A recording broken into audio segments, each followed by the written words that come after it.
Hello everyone, Hondo here, just giving you some updates on this replay analysis. First things first, I'm going to start doing a written portion.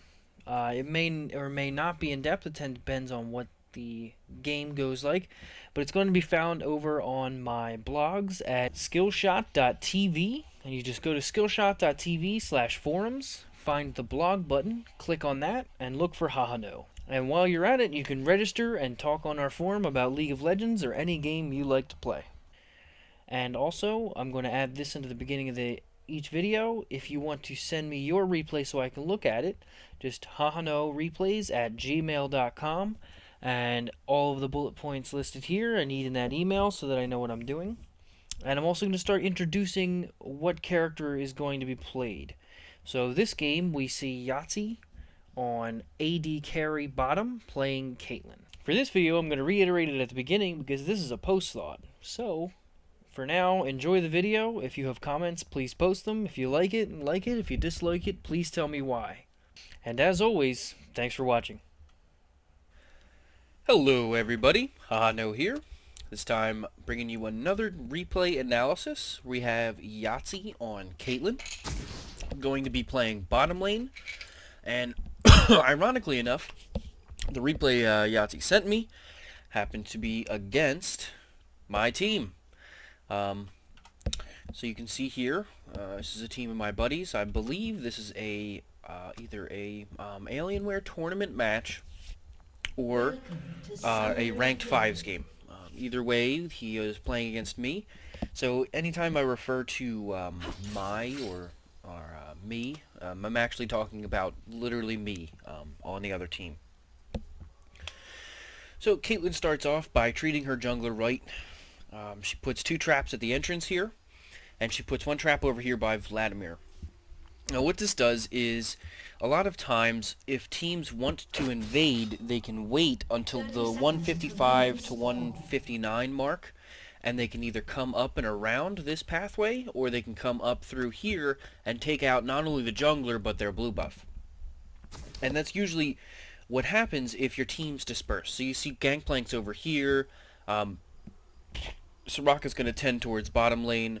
You'll have Vladimir leashing, but it's really not a guaranteed thing. You don't have 5 people here ready to fight, and since this isn't arranged 5s, it's good that you're doing this because it's going to give your jungler advanced notice on when to get out. And this is something that everybody should do, and that junglers absolutely love, because it gives them so much more protection in the jungle, it's not even funny. You're also helping him with wolves, which another high five to the jungler here. So you're starting off the game properly. This game overall is a really close game. As far as laning goes, you do a pretty good job. It's a tight lane, it's a tight game. You'll see, I'm going to mention this a few times, the game is extremely close at all times, until the very end where you guys pull ahead. So, you're going to return here to bottom lane and start your farm. Now one thing I'm going to say right away is that this Soraka kind of makes life really dangerous for you. She doesn't ward up the river, which at that point I would be purchasing wards. I purchase wards anyway on my AD. You need to be purchasing wards. You don't do it during this whole game. I don't think you buy a single ward. And that's really going to hurt you if they have a stronger ganking jungler. This game you happen to get away with it because top and middle lanes get a lot of love from me on the jungle because they're struggling. But if top and middle lanes weren't necessarily so needing of ganks, you would probably be dying a few times because you don't have wards up the river or in the tri-bush. And it's not even like Soraka doesn't have wards, she's just not placing them. I think that she's having some sort of ping issue, because I did see some mention of it in chat, so I'm not sure if that's the reason, but she isn't warding for you, and that's going to make things difficult. So here, when you're on your tower, like this, you're going to want to place a ward still. You don't necessarily need the ward up here, depending on how long you're on your tower, because you're not going to have someone come up and around here before you see them with your vision here. Where you want to ward in this instance is right in this bush, and you're going to see why in a little bit. That bush is pretty critical to be warding if you're going to be on your tower, especially against a support such as Alistar. Because Alistar has the ability to sit in the bush in an area that you don't want him to pop out and just come and kill you, or harass you. He doesn't necessarily have to kill you. And since he has Graves as his buddy, it's kind of going to be a rough lane for you, as far as burst goes. The good thing is you have Soraka. Now, Soraka's really, really good. And anytime you want to beat Soraka, you need to get ahead of her early. So you need to kill her in the lane before she's level like 5 or 6. Because after level 5 and 6, if you're going to come on to her laner, it's really, she's just going to nuke heal them. And any harassment you lay down is going to be pretty much irrelevant. And you can kind of see that to a lesser degree now. They've been harassing you, you've been hit with buckshots, Soraka's been hit with buckshots, you've been hit with headbutt pulverized combos, and you're a little above half life.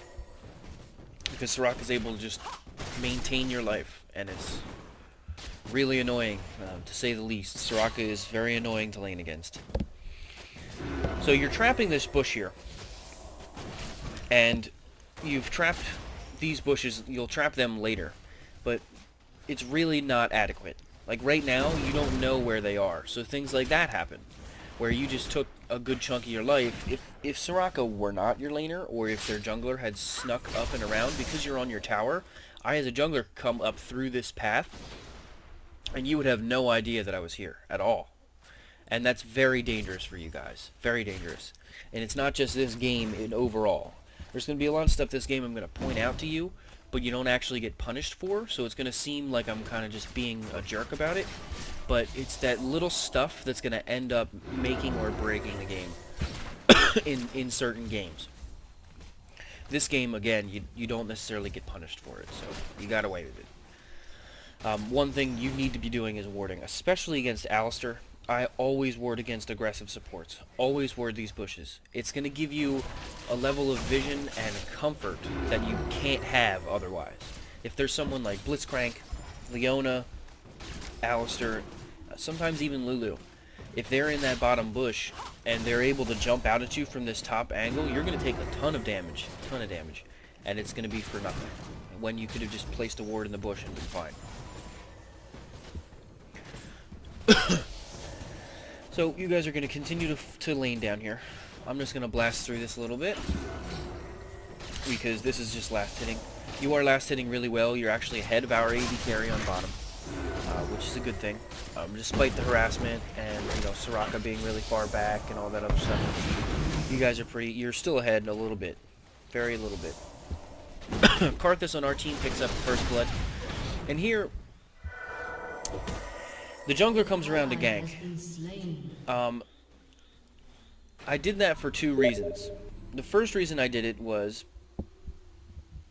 I saw that Soraka had wards on her. So from the beginning of the game, she had 2 wards. She still had 2 wards, and she was still in lane. So what I ended up doing was I was around my small golems at that time.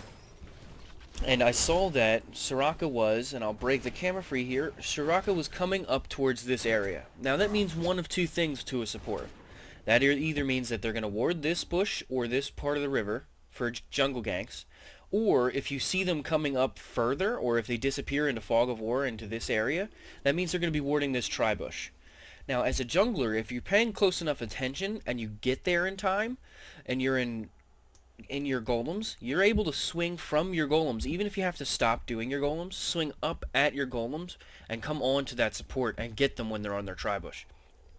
So you saw when Soraka was coming over here, she saw I came out of this bush pretty much instantly, right after she placed that ward. And I was able to slow her, and we picked up the kill. And we almost picked up a kill on you as well. However, you were able to heal out of it, and Alistar was the only one who chased you. So there wasn't enough damage to be placed on you to kill you. So you got to be careful when you're playing a support to watch out for that. Another thing Sorry. Don't know why I have a cough this morning. Another thing that I'm noticing you don't really have a firm grasp on is you don't have a lot of map awareness. And by that I mean I can click on these guys and I can't see like their health bars. So the way LOL replay works is anything that you see on your screen is recorded. So if your health bar of course is recorded at all times because you're always seeing it. But if you look at other people, if you look at their health bars during the game, which means you move your cursor over the map, you're able to see them, and that's you can see their health and their updates and their status and all that other stuff. So why is it a big deal that you're not looking at other people? I mean, if you're on a 5-man and you're all in voice chat, you guys don't use pings and you don't use all that other stuff, which can be fine. But those things and those tools are there for a reason. So you need to be looking like right here at this fight. And why do you need to be looking at this fight? Well, you want to be looking at this fight because you need to know a lot about our team, and you don't have a lot of time to learn about us. This isn't like a series of matches we've done. This is just one match that we're going to play. So you need to get as much information as possible in the shortest time frame possible. Take a break from that rant for a sec. Soraka was caught a little out of position there, and Alistar landed a combo on the both of you, and Graves was able to do his ultimate. And the reason that happened was because you guys didn't really respect Alistar and Graves. You were kind of pushed up far into the lane. You weren't warding in that bush. He was able to come out of it and combo you guys. But back to the map awareness. You want to be looking around the map so that you know exactly who on my team is dealing damage, who is ahead, how they're dealing their damage, and what kind of awareness they have. So right here, again, you're not respecting Alistar. You could have very easily died there. Very easily. I do like that you recognize they can dive you here and you back off and you recall. That was a good play. You need to know like something like this. Is top warding well? Is jungle warding well? Is mid warding? Is the jungler responsive to his team and helping out? There's a lot of things you have to know that you can gather from other information in the game. So your turret goes down on bottom, which is fine. It's better than you dying and your turret going down on bottom. You guys were getting harassed a little bit out of lane, so they were able to catch you because you weren't really respecting the amount of burst they had, and you were kind of farther up than you should have been. And for no real reason. It's not like you were getting a lot of farm. They were pushing the wave, so you could have just farmed at the tower pretty easily. But you're still keeping up with Graves and farm, which is good. We're a little bit ahead as a team because we picked up blue buff here. Or not blue buff. We picked up your dragon. Oh man, I'm sorry about this. So we picked up dragon and we have a tower. So on overall advantage, we're a little ahead. Now right here, what you could have done is you could have recognized that Alistar was low mana and Graves was low mana. And when you saw Amumu coming down, what ended up happening was Amumu came down this way and their team came up this way, and you were going away. You were running up into your lane. But since they have no mana, they're not much of a threat, even Graves. At this point, his triple Doran's Blade is really not going to be enough damage to like mangle you.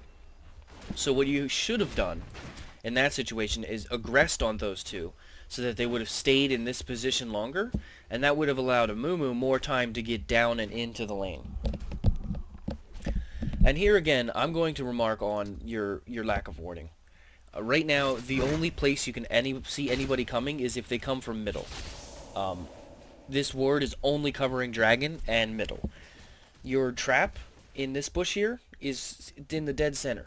And that's the best place to put it because that's where pathing tells people to go. But a smart person coming to gank will run around the center so that is going to be useless. So you really need to be warding because you absolutely, especially now that your tower is gone, you need to be able to see whether someone's coming for you with certainty. It's very critical. Again, you don't get punished for it too hard this game, but you still absolutely need that.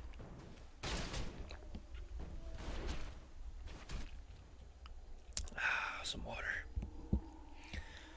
So, game's chugging along here. It's 100 to 107. He has 2 kills on you. He also has a tower and a dragon.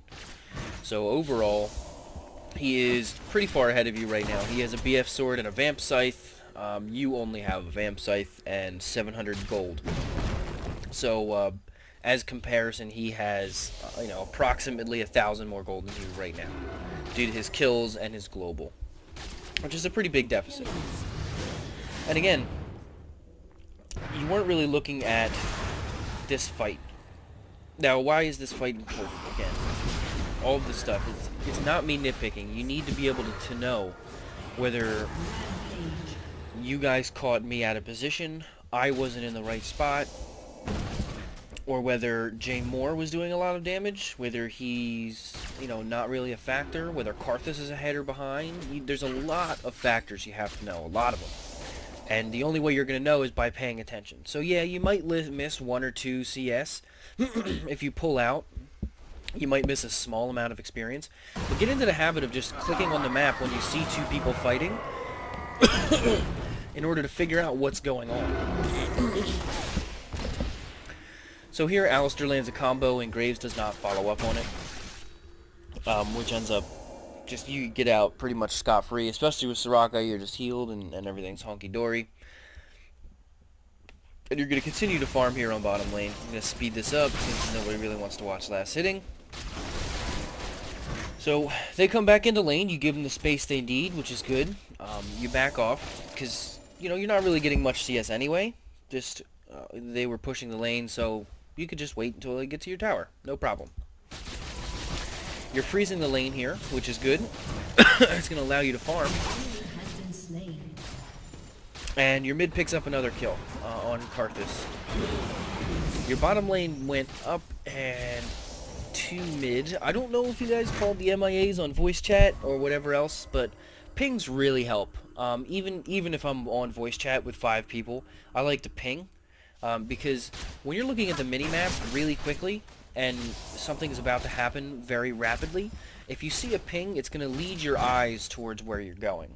So if I go, ping that Amumu, and you say Amumu at Wraiths, you don't know if he's like over here, up here, wherever else. If you ping, when I look, it's immediately I see where it's going.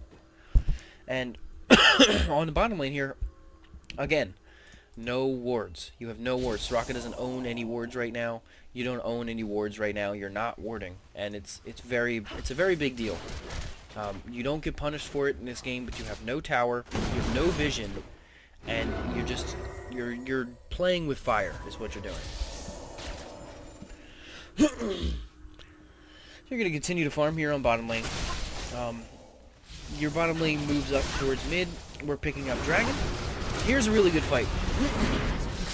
If you notice your positioning in the fight, it's the right spot. You were all the way here in the back. And that's for a couple of reasons. The first reason is because you entered the fight a little late. And you entered from bottom lane. So, by default, you were able to get into the fight at the right position.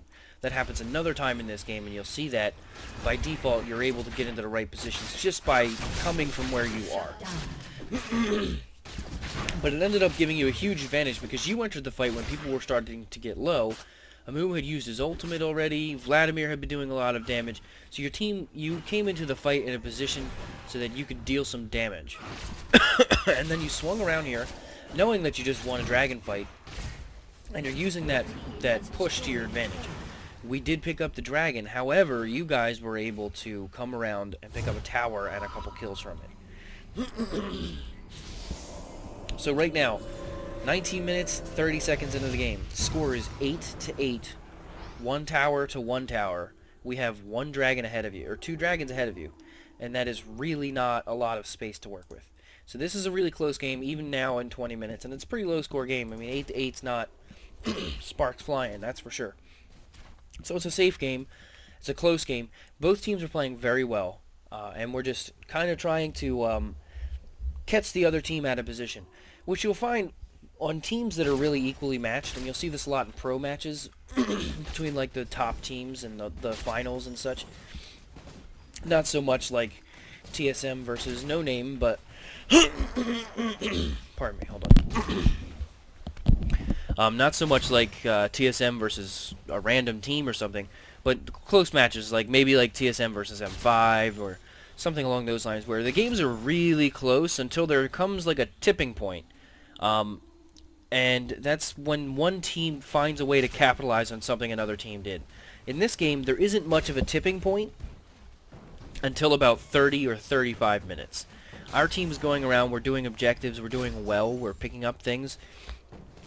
But where we end up failing is you out-farm our AD, and that ends up, you're already ahead now. You're ahead by, 20 at this point, which is going to be significant.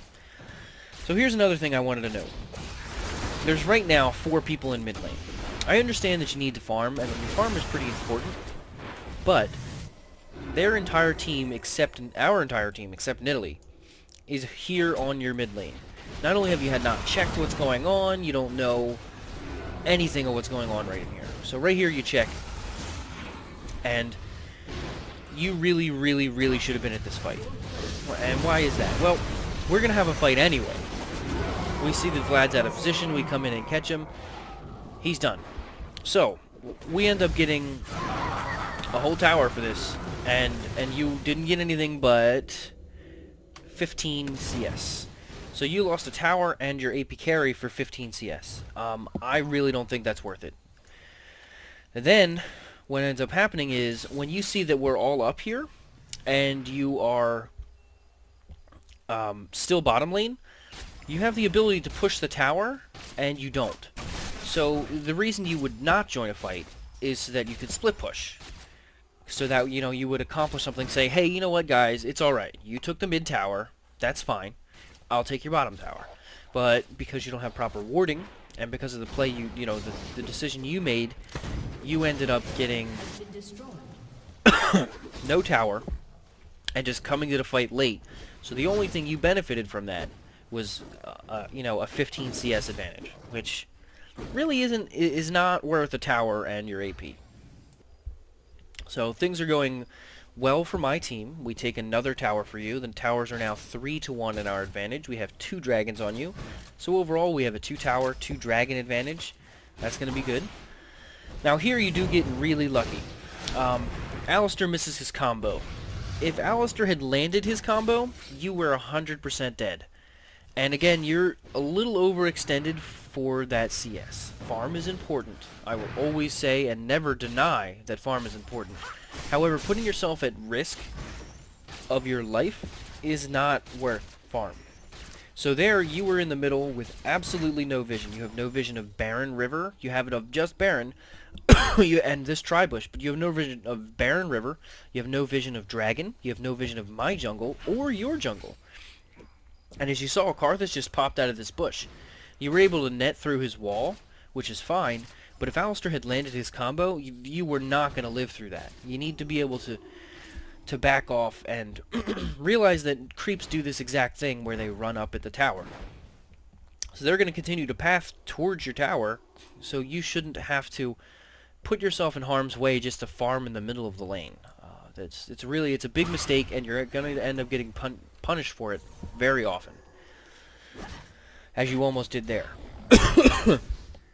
So here, we're gearing up for a fight around Dragon. And this is a pretty critical fight, because we're relatively close. Our team is definitely ahead in Global Gold. We have the edge, but you guys have a really, really strong initiation, whereas we don't. The jungler doesn't have initiation, but your Amumu has an initiation. He can just bandage in and ultimate, and fight goes in your favor. So Dragon spawns, and we're here ready to fight. You guys are ready to contest this dragon. So we come in, and Amumu lands a bandage on our Graves. He does a good move by flashing out, and if you look, I'm going to pause it right here. Both of our ADs are in great positions. Our Graves was over here. He's moving into a worser position by coming into the team, but he was right over here, and you're back over this way. So that's really going to allow our team to, it's going to allow your AD, you and our AD, to do a lot of damage without being in harm's way. So I'm going to take this fight nice and slow for the rest of it. Your Gangplank's landing an ultimate. Everybody is standing in the Karthus aura, which is doing a lot of damage to your team. As you can see, you know, their lives just keep ticking and ticking down. I think you misclicked Nidalee here. You were probably going to click on either me or Alistair. But you ended up shooting Nidalee, which didn't accomplish much. Alistair ends up taking down Soraka.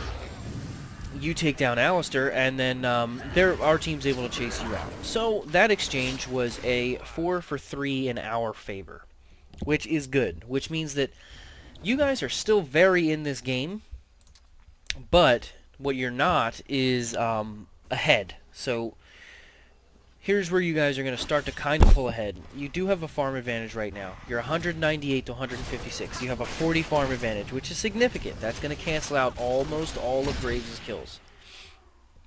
And Graves right here is going to make a slip up, and you're going to take an advantage of it. This is just a great play by you and a bad play by Graves. You're yelling at him not to do it.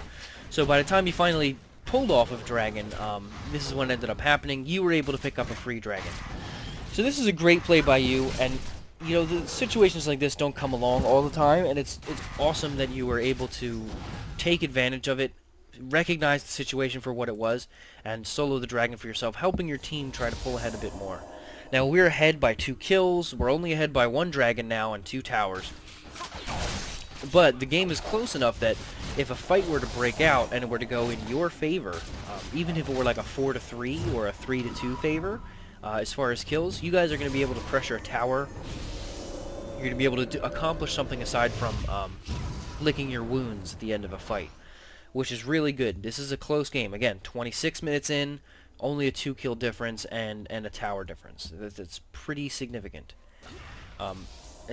It's pretty close. It's not significant at all. So right here, I don't know what you were thinking with this. You really weren't respecting Karthus at all. You end up blowing your heal, and I think that was just an oversight on your part. There was no reason for you to be up that far.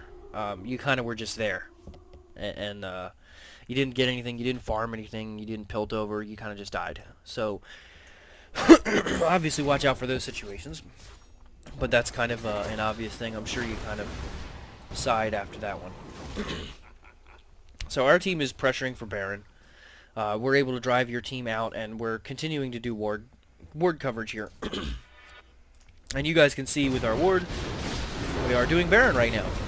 You guys aren't really in a position to contest it, and especially now that you've lost your vision. Gangplank tries to use his ultimate, but what ends up happening was Amumu has a great initiation here. He's able to catch the last of us with a bandage, and your double AoE is able to come in and just deal some serious hurting. And again, this is that other time where you're in the perfect position by default.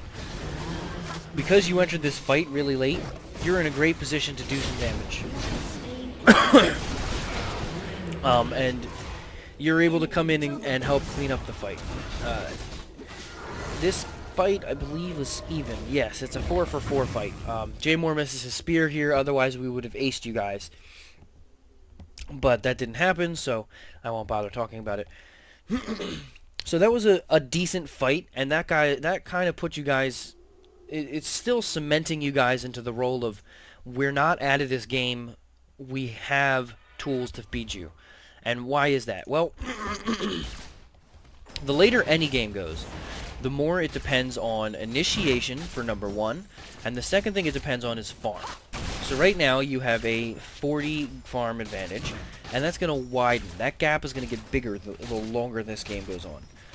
So farm is going to determine who's getting more items, of course. So it's really important throughout all stages of the game. But the other, lesser subtle thing is initiation.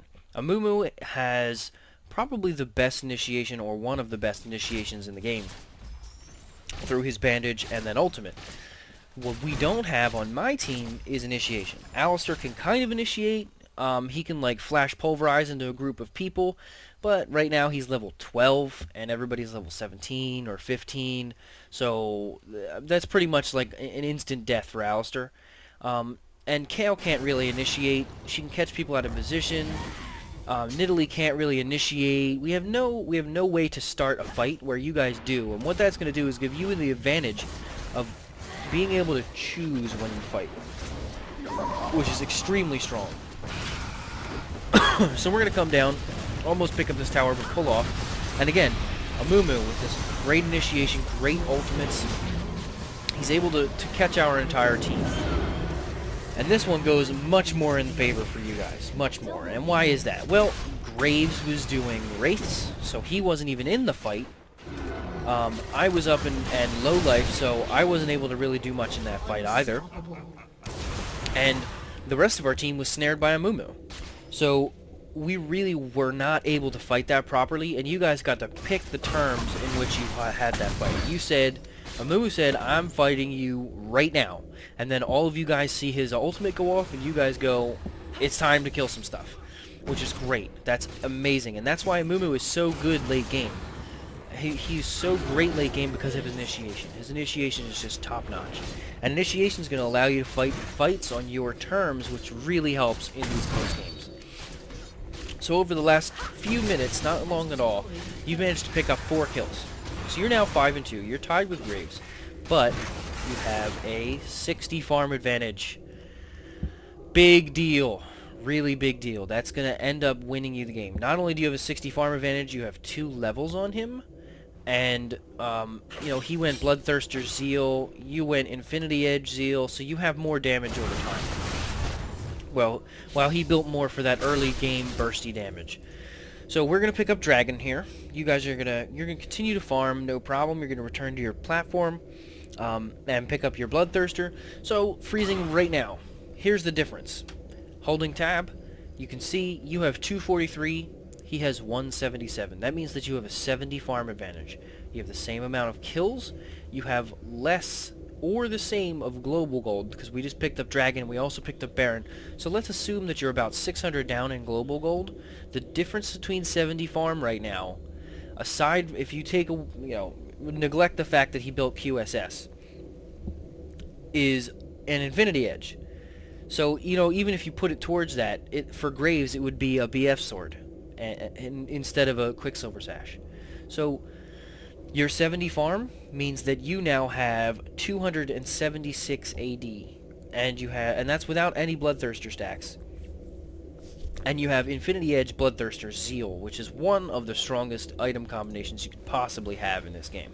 As an AD, that's just a ton of damage to be laying on someone, and the only way it gets better is with the Last Whisper. So right now you deal a ton of damage, and you can it's definitely going to be shown. So you can see here, Graves has 214 to your 284, and he also has no stacks right now, because I think he just died. So you have a full 70 gold advantage on him, which is huge, or 70 AD advantage on him, not gold. Yeah, 70 gold's nothing, that's a ward. So you have 70 AD advantage on Graves right now, which means that, and it's only increasing when you guys both farm, but since you're farming better than he is, your gold's going to increase. And you're going to see that where it's going to come into effect, and that the amount of significance that has pretty soon. So my team's pressuring top as a 5. Your team is defending top as a 5. Right now, if I pause this game, I disagree with what you're doing. You're going to be taking a tower, but if we had 5 up here on top lane, if this up here were 5 people, you would lose the game right away. Because you do have strong initiation, but initiation doesn't count if we're aggressing on you, because, that's just, you're walking into a fight. This game is really close. It's 20-20. The global gold is pretty much tied. You're really not at an advantage at this point. If you had continued to stay down here and we had 5 up top, you would have lost this game. However, what ends up happening to be your saving grace, again, you don't get punished for it, Graves comes down to defend you. So right now in this fight up here, we don't have an AD carry, and that is a huge deal. You're able to pick up this tower and an inhibitor and kill Graves, all because our team wasn't a 5 up there. If they were a 5 up there, you were, like I said, you would have definitely lost the game. Graves is firing his ultimate at you and buckshotting you. It's not really doing any damage. You have 3 levels ahead of him, a whole infinity edge ahead of him. You're so far ahead of Graves right now, it's not even funny. And I mean, it's just going to show you landed 4 auto attacks and your ultimate, and he's dead. And he shot his ultimate, a buckshot, and many auto attacks at you, and it didn't even, dent your armor there. So, not only did it go well down here, because it was a 4v4 on top and you have double AoE, it went pretty well for you guys up top as well. I believe everybody but Nidalee died, which is correct. So you were able to get a tower, an inhibitor, and a base tower for free, for absolute free, and a kill on Graves, because we were a 4 on top instead of a 5. So Nidalee comes around. You run from Nidalee, which is a good plan. She's pretty monstrous right now. She's really tanky, does a lot of damage.